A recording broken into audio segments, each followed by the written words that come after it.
So let's hear from you. If you have any questions which you would like to put to John on the content of his remarks, or I dare say other issues, and we will do this thoughtfully, wisely and collectively.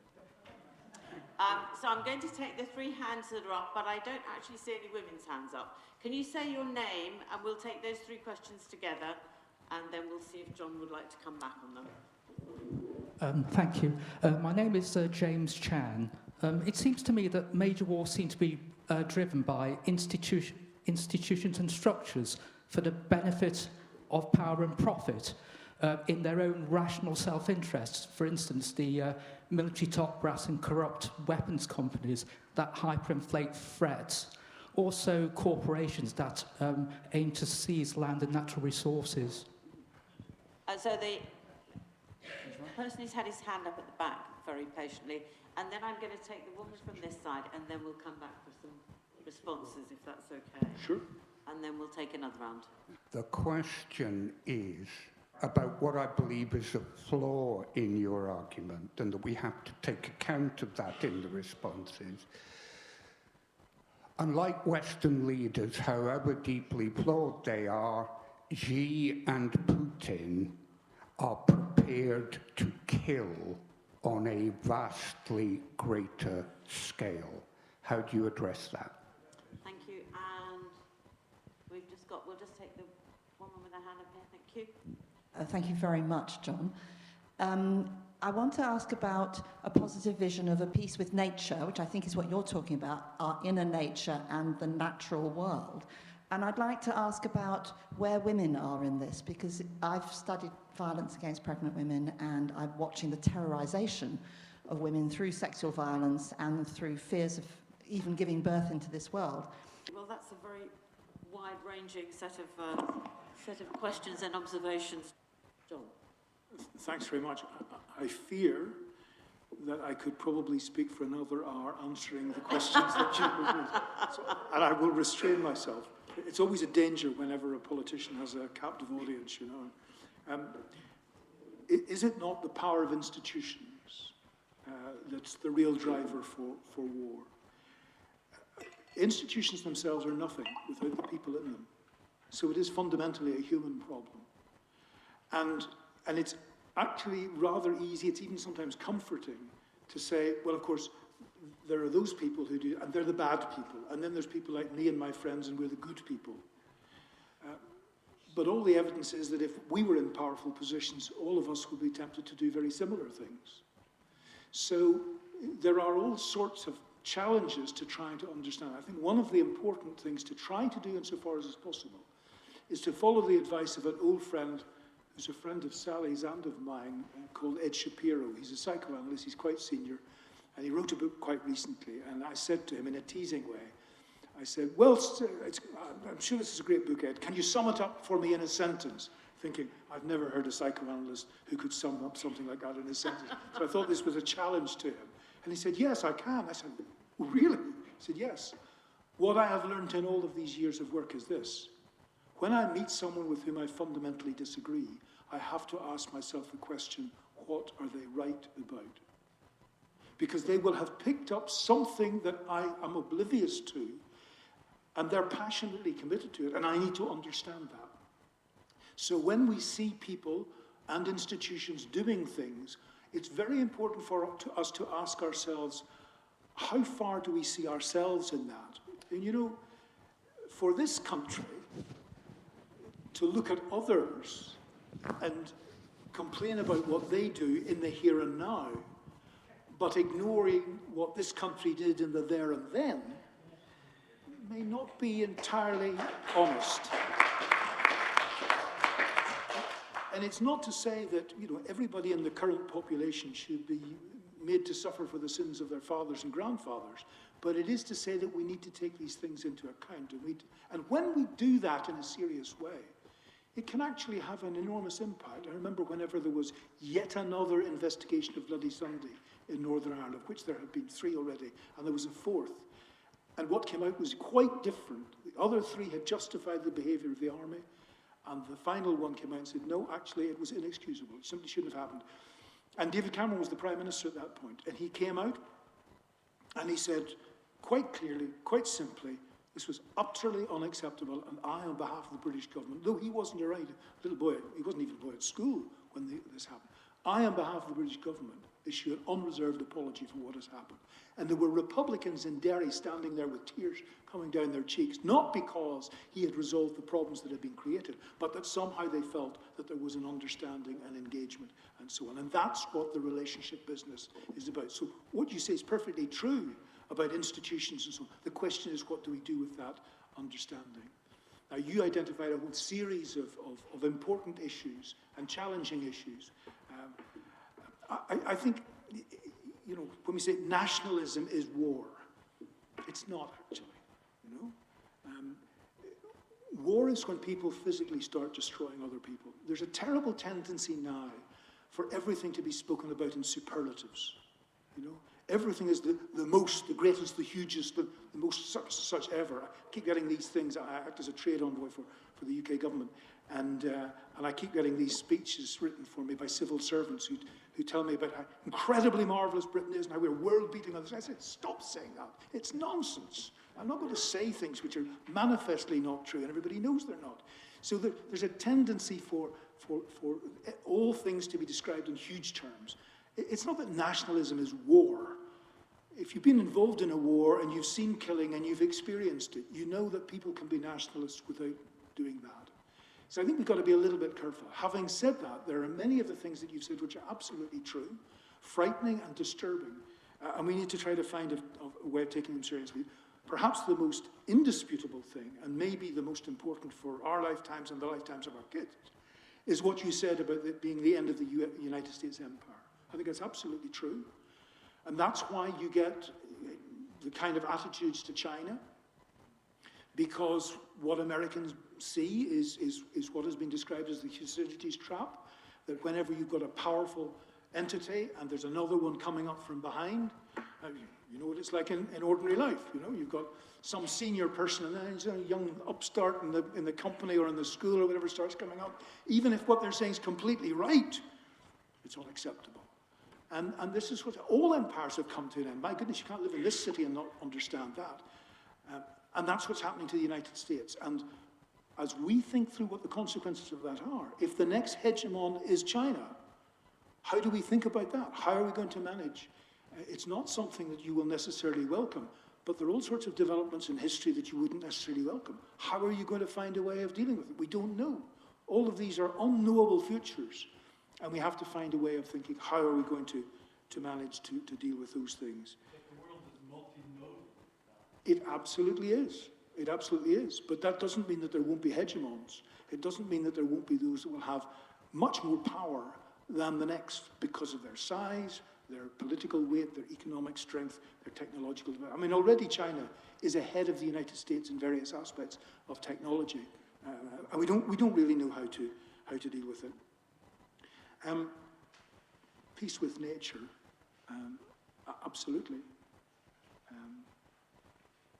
And that's really very challenging.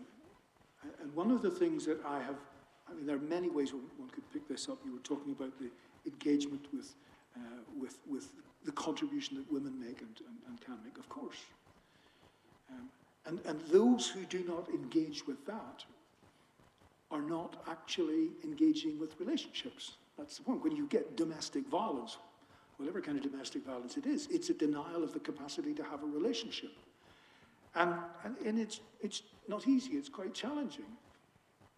One of the things I found myself doing a lot, for various reasons I'll not go into, is the engagement with Indigenous peoples, First Nation peoples. Because many of those communities still remember things that we have forgotten. It's not that they have the answer to everything, of course they don't. But there are some things that they understand better. They, for example, understand better the nature of community and not the hyper-individualism that we have developed. So this idea, which I try briefly to advert to, of how we engage with the complexity of the wider universe, of which we're an incredibly tiny little part, is enormously important. And it, I think, helps us to develop a suitably humble sense of our role in it, of our capacity to understand it. And maybe the thing that is most frustrating, I suspect, to all of those in this room who want to see a better world are our limited levers, our limited powers to make change for better and worse. That's a difficult thing to manage and to cope with. But it's one of the things that as we all get a little bit older, you have no alternative but to try to come to terms with and to make the contribution that you can. One of the reasons I involve myself a lot with universities these days is because if we have learned anything at all, it's time to hand it on to the next generation so that that generation does not have to learn all the same things all over again. I think perhaps I don't know whether you feel you want to come back on the chap at the back whose view was that because she and Putin are prepared to just send many, many thousands of their people to the slaughter, then that provides us with a big problem. And that's absolutely true. It does. There's no question about that. I've often said to colleagues, you know, we talk about Martin Luther King, we talk about Gandhi, but if Gandhi hadn't been up against the British Empire, but he'd been up against the Führer, he wouldn't have been in a position to run any kind of campaign at all because he would have been dead. So you're quite right. I mean, there are very real challenges. I think we also have to be careful that our own country has been much more prepared to get rid of very large numbers of people in the context of wars than we sometimes want to admit. We talk, as I did, about the atomic bomb, and yet forget that this was our ally, the president, who decided that he was going to drop it, and it wasn't even clear that it really needed to be done. That was the only way to end the war, and yet it was done, and the consequences have been absolutely enormous. So I think it's quite right that there are differences, and there are differences of culture, and it's not easy. There is no easy answer to any question. Any question to which there's an easy answer has already been answered. And how human beings live together without destroying each other has not been answered yet. All the ideas we develop are entirely provisional. That has a particularly loaded meaning in Northern Ireland. We often say there's nothing more permanent than the provisionals. But you're right. I mean, these are really, really difficult questions, and I'm not suggesting I've got the solution. I'm just suggesting that this may be a better way of exploring things than the ways we've tried before. There are 5 people who put their hands up. I'm not going to entertain any more because otherwise we'll be here all the evening. So I'm just going to say who they are. So we'll take the woman there, then the chap at the front, the guy at the back with spectacles, and the guy in the front here with spectacles. That's 4, and the woman in the middle, okay? Did you get all those? They know who they are anyway. Okay, so that's 5, but you must really give us quick questions, succinct questions, please. I'll try, thanks. My name is Marta Bashevich. I was very interested in what you had to say quite early on about the importance of humiliation. And one of the things that I have a particular interest in Eastern Europe, and one of the things several historians have said is that if Putin was not humiliated by the West, we might not be where we are with the current conflict. But another thing, thinking about your psychoanalytic hat, is the war in Gaza, where I think it's much more complicated than that, and the whole thing about people who've been persecuted becoming persecutors. Thanks. Okay. Mike's coming. Here.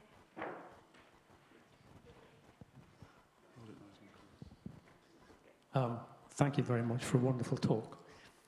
You're the first politician I've actually got to meet in my role as a member of Veterans for Peace and having had 2 tours in Northern Ireland during the Troubles.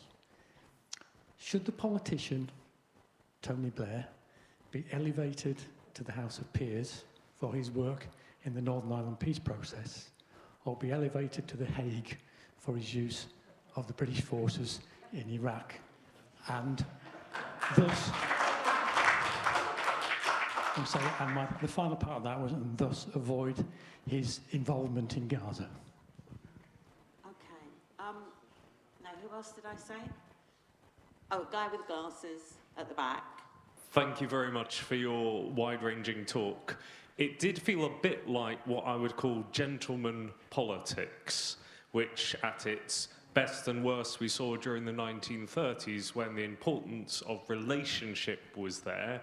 But even iconic peacemakers like George Lansbury came away saying Hitler was very charming, we didn't agree on everything, but it felt like no one quite knew what to do next. So for your vision of a peace built on relationships rather than necessarily international structures like the UN, what do you do when one side's getting a lot of weapons and the other side is trying to build relationships? Right, okay, thank you very much. Guy at the front here. Oh yeah, that's fine. Go to this woman and then you. So. Thank you for a wonderful talk. Very, very pause for thought. But when you mentioned hegemons, it sprung to my mind how something that the government has been trying to deal with, and several campaigning groups, like the campaign for Tibet, how do we deal with a hegemon like China? I mean, the government seems to be giving in to them. They seem to be kowtowing, which is a Chinese word, I believe. And they seem to be, the next thing is that they'll be giving this embassy to China in Tower Hamlets against all common sense.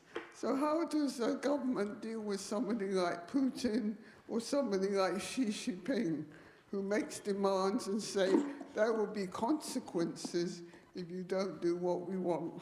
Right, there we are. Just one last one at the front here. Thank you very much for your talk. I wanted to talk about mental health and money in relation to violence and people wanting wars. Mental health, often as a result of poor parenting, can reduce someone to become violent, and if it's not treated and they're put in a position of power, that desire to kill or maim or whatever becomes dominant. As far as money goes, I heard at a talk earlier this morning, I don't think the British public realise that 7% of their income tax goes to the Ministry of Defence, or the Ministry of War, as America calls it. What if there was a peace tax? A percentage of their income had to be spent on peace. A very good idea. It's a shame that our current government has actually reduced the 0.7% of GDP that we used to use on, much better things than weapons. Anyway, John, I'm going to give you all of those to see if you make remarks, and then any closing remarks you wish to make, because I think we're pretty much out of time now, so over to you. Thank you very much indeed, and I will try to make the responses to these 5 questions the closing remarks, because you've all been very, very patient and thoughtful. The question of humiliation and the persecuted becoming the persecutors, that's absolutely right. And it's something that I have spoken about many, many times. There is, I think, probably almost nothing in human relationships that is more toxic than humiliation. You can disagree with each other and so on, but if you humiliate someone in front of others, it's incredibly toxic. And I could say a lot about that, but on the question of Putin and the sense of the humiliation of Russia, many years ago I spoke about this and warned that we had a tremendous opportunity to build a wholly new relationship with Russia. But it was not going to be built on the basis of us telling them that their system was rubbish and that they had to follow our system. And of course that isn't what happened, and it's been a complete disaster. Is it too late? It's always difficult when things actually get into a war. People are not in a mood for listening whenever fighting is going on. But I think you're completely, and of course the whole business of what's happening in Israel, Gaza and so on is so resonant of the persecuted becoming the persecutors. You bring your kid home from the dentist, and what do? They get their teddy bear and go, this won't hurt a bit. I'm not the one that's suffering this, I'm the aggressor. And at another level entirely, this is exactly what happens, and it's very difficult to work with it. But the point you make is a really important one. Should Tony Blair go to The Hague or to the House of Lords? Well, I remember in the later part of my own time, when he was still Prime Minister, I had been obviously meeting with him a lot about the Northern Ireland situation. And I was meeting at that time with leaders of Hamas and Hezbollah and Jewish settlers and so on in the Middle East, and trying to make some progress. And he wanted to know about that. I used to meet him quite regularly in 10 Downing Street to talk about this. And I said to him at that stage, you know, there is one way that you could rescue your reputation, and that is that if you got involved in the Middle East, you know what needs to be done because of your experience in Northern Ireland. But, I said, there are two requirements. The first is you need to give yourself completely to it and not be running around doing a whole bunch of other things. And secondly, you must do it for the next 10 years, because that's the kind of commitment that's necessary. Well, of course, he got himself involved, but he didn't go. In fact, he was one of the last people to go to Gaza, was Tony Blair, despite the fact that he was the quartet's representative. And I became extremely disappointed and disenchanted. I felt that he could have done a lot, and it wasn't that he didn't know because he'd been through the process in Northern Ireland, but he was a huge disappointment. And, well, I could wax eloquent on it, because actually I decided after a while to withdraw from doing stuff in the Middle East. Because if you keep going and meeting people like that I mentioned, and bring nothing to the table, they think you're just intelligence gathering, and that's not a smart place to be when you're doing that. But I find for him, for example, I would bring material in the hope of being able to bring something back, and there was never anything that you could depend upon to bring back. So I can't say that he should necessarily go to either of the places, or indeed anywhere else that starts with H. But I did find myself profoundly disappointed, because I think he could, you know, in the words of many of our school reports, could have done better.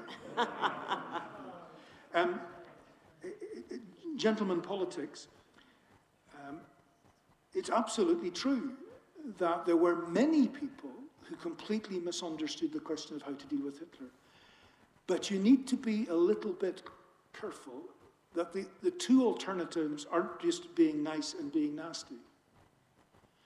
It's really very important to be able to be rather firm and absolutely clear, and at times to say no.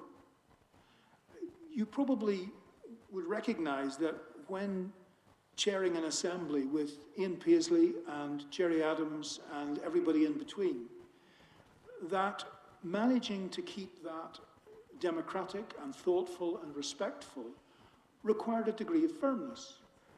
But there's also a way of doing these things. I remember Ian Paisley Jr. Starting to mess about the place. Act the maggot would be the Northern Ireland term for it. And I thought, what's he at? Because as a psychiatrist, you're always thinking, what are these guys at? What's going on here? And then I suddenly realized, I know what's going on. His father got thrown out of the House of Commons by Betty Boothroyd because he was messing about. And as the young cock crows, the old cock crows, the young one learns. So he obviously wants thrown out. If it's happened to his dad, he's no lesser man than his dad. So I thought, well, today's not the day to do it. He'll give me another chance. So indeed, later on in the week, on a Thursday afternoon, it was all very quiet, and he was buggering about again. And so I said, now, the member needs to understand that this is not acceptable behaviour, and if he continues like this, I will have to ask him to leave. So, of course, he did continue, so I said, well, I have to ask the member to leave for the rest of the day. I came in the next day, and there was an envelope sitting on my desk. It said, Mr. Speaker on it. I opened it up, and inside was a letter. It said, Dear Mr. Speaker, thank you for throwing me out in such a nice way, signed Ian Jr. So, you know, there are ways of doing things. And in a way that leads on to the other question about the military role in things. To say that in most of these situations there is no military solution is not the same as to say there is no military role.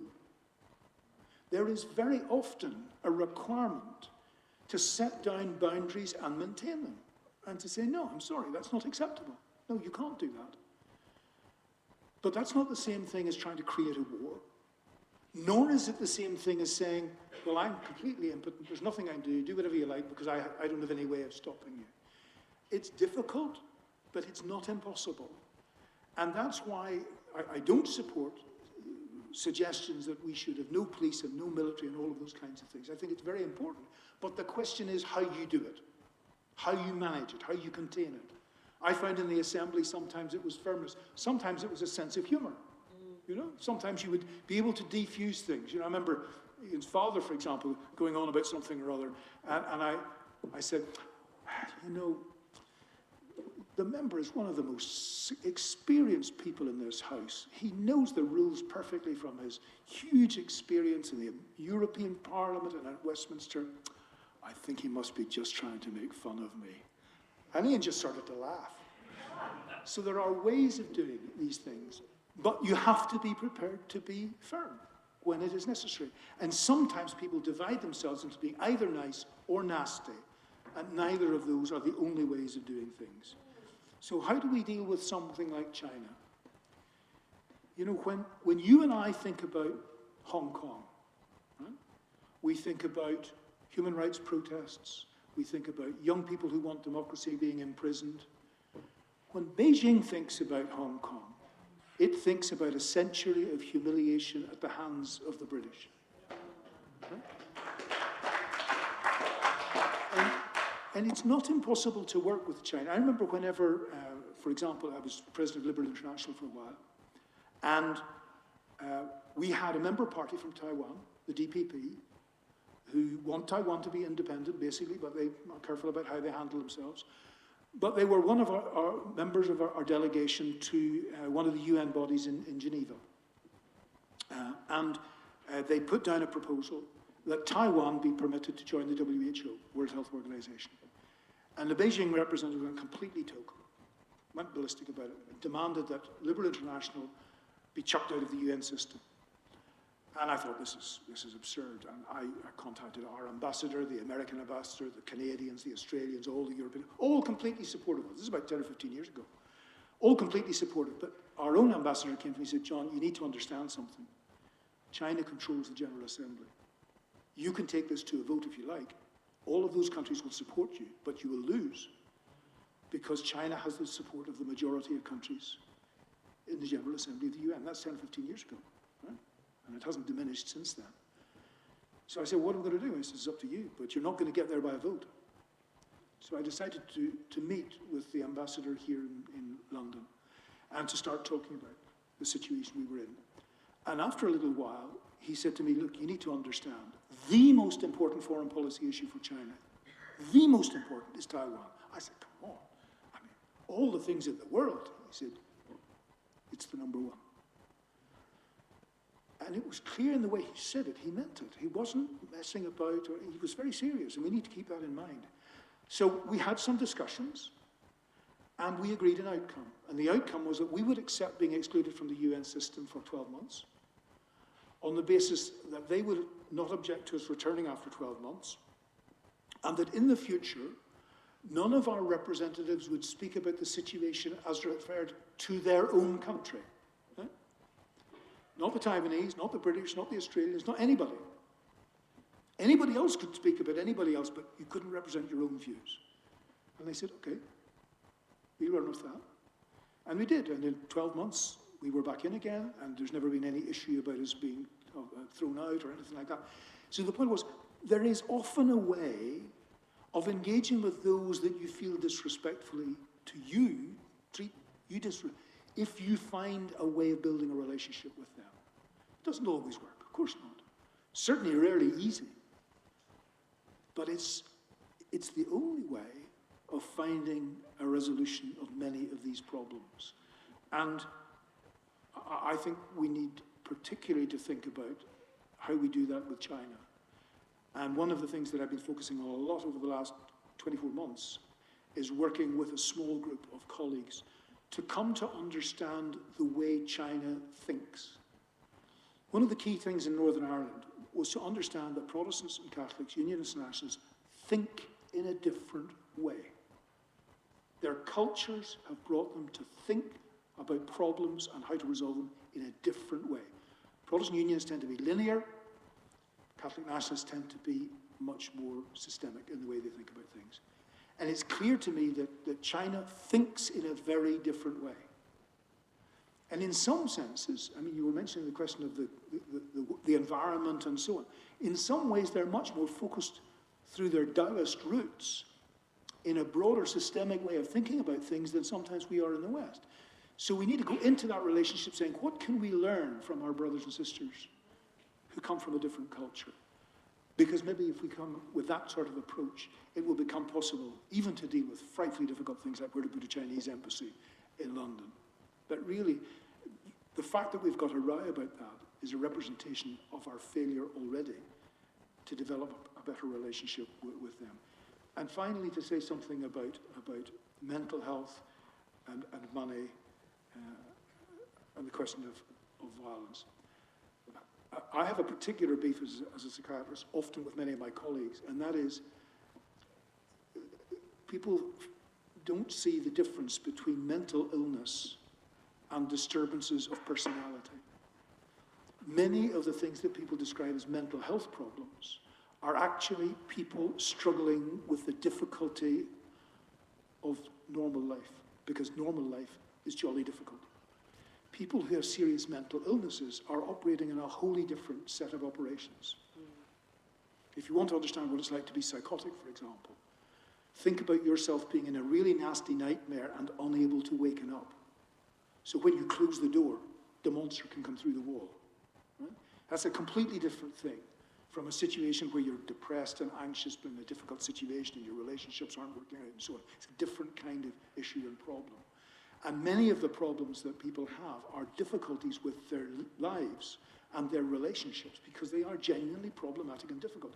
Making that into a mental illness doesn't help solve the problem. It's important to help it. And I find myself sometimes in situations listening to or working with someone and trying to help them understand it and then say, look, I'm sorry, I'm really not able to be helpful to you. And they say, no, but helping me to understand that I'm not mad, but that there are ways of thinking about this. That is actually helpful, not because it solves my problem, but it helps me to address it in a way that I can actually find a way of resolving. And there are lots of things I could say about the situation with mental illness and mental health and services in this country and community. My background is in psychiatry, and it is important and means a great deal to me. But I'll leave it there, and this question of a peace tax. Whether that's the best name for it or not, I'm not sure. But I think the point that you make about how instead of increasing the resources, and maybe in some cases redirecting them, maybe they weren't all spent as wisely as they might have been, but nevertheless, the idea that in a time of trouble like this we should be cutting back on 0.7% is just crazy and extremely dangerous. And so finding ways of engaging with government and finding, whatever is the best terminology, it doesn't matter to me, but the point that you make is the important one, and that is that we need to be prepared to spend money on it. I don't say that in contradistinction to the resources being spent on defence. Whether all the money is spent, and it's clear that the money isn't all as wisely spent as about, but let's not kid ourselves. We are already at war. We have been at war for some time in cyberspace. And we are already at war. And it's a very dangerous place to be. And we have to try to find whatever are all the best ways. And some of it's diplomacy, and some of it's preventive diplomacy, and some of it's defense, and some of it's working with allies, and some of it is engaging with the enemy and trying to find another way forward. And I think one of the things that's incredibly important for us to do is to maintain conversations with Russia, not because we will agree, and not just to gather intelligence, but so that somewhere down the line those routes of communication will still be there. During all the period of the Troubles in Northern Ireland, the British government kept a channel of communication to the Provisional IRA. It was described by one of them. He said, it was like having a pipe, and every now and again you would go down the pipe, and if you got to back up the pipe, you knew that it was usable when the time came. And it was usable when the time came. And I think there are all sorts of things like that that we need to do with those who are our enemies, rather than be saying to political leaders, don't for goodness sake talk with them, say that they're horrible, try to beat them down. That won't solve our problems. And we need resources for that, which is why your ideas of attacks is important. But let's not be under any illusions. There is no military solution to our problems. But that doesn't mean there isn't a security role. There is a security role, but we need to be wise. Wise as serpents, as well as harmless as doves. Thank you very much.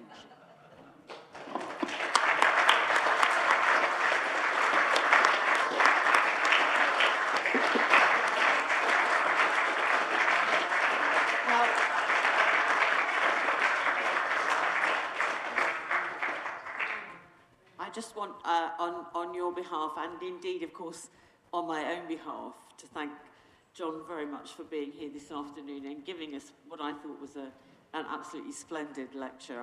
I learned a lot. I feel that there's an element of what you had to say that I could sum up with my favourite quote from Desmond Tutu, which is that you don't make peace with your friends, you make peace with your enemies.